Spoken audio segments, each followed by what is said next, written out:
Sir, Atal Bihari Vajpayee के बारे में आपका क्या राय है? वो कैसे प्रधानमंत्री थे? अटल बिहारी वाजपेयी के बारे में मेरी राय अच्छी नहीं है। और मैं उनको मानता हूँ एक बहुत ओछी राजनीति करने वाले सांप्रदायिक और जातिवादी आदमी थे। सांप्रदायिक थे, वो भाजपा से जुड़े रहे, उसके पहले जनसंघ से जुड़े रहे। भाजपा और जनसंघ की जो राजनीति है सिर्फ मुसलमानों से नफरत पर आधारित राजनीति है।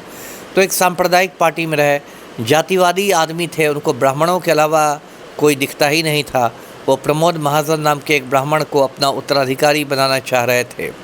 और व्यक्तिगत जीवन में भी वाजपेयी का जो व्यक्तिगत जीवन था बहुत विवादास्पद था। उन्होंने शादी तो नहीं की थी, लेकिन एक शादीशुदा महिला के साथ वो लिव इन में रहते थे, मतलब सहजीवन व्यतीत करते थे। और उस महिला का नाम था डॉक्टर राजकुमारी कौल।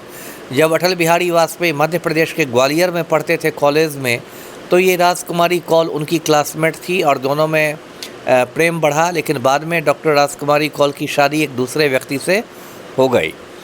उसके बाद जब वाजपेयी पहली बार सांसद बने तो वो दिल्ली में उस कॉलेज में पहुंचे जहां राजकुमारी कौल पढ़ाया करती थी, और फिर दोनों का प्रेम प्रसंग शुरू हो गया और वाजपेयी के साथ वो राजकुमारी कौल रहने लगी। और फिर वाजपेयी ने उसके एक तरह से पूरे परिवार को अपना लिया। नमिता भट्टाचार्य उनकी बेटी थी, उसे वाजपेयी ने अपनी दत्तक बेटी बना लिया। उसका हस्बैंड था रंजन भट्टाचार्य, वो वाजपेयी का दत्तक दामाद हो गया। जब वाजपेयी का देहांत हुआ तो जो भी मुखाग्नि होती है और बाकी जो अंतिम संस्कार की रस्में होती है, ये सब काम इन्हीं लोगों ने किए। और वाजपेयी बहुत बड़ा एक, मैं कहूँ तो वो बोलता था कि मैं मतलब कुंवारा हूँ लेकिन ब्रह्मचारी नहीं हूँ। और उतना ही बड़ा मतलब आप कहिए कि दारूबाज आदमी। तो सुरा और सुंदरी दोनों की लत थी अटल बिहारी वाजपेयी में।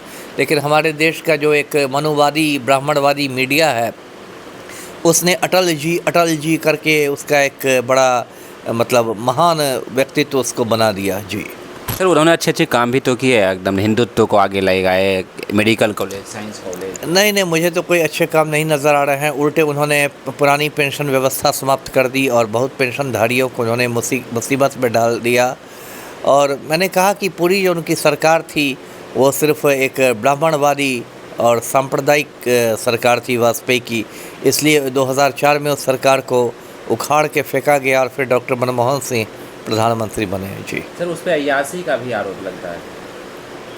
मैंने कहा ना कि वो मतलब बहुत विवादित व्यक्ति था, पारिवारिक जीवन में बहुत विवादों में रहा और अय्याशी की होगी उसने।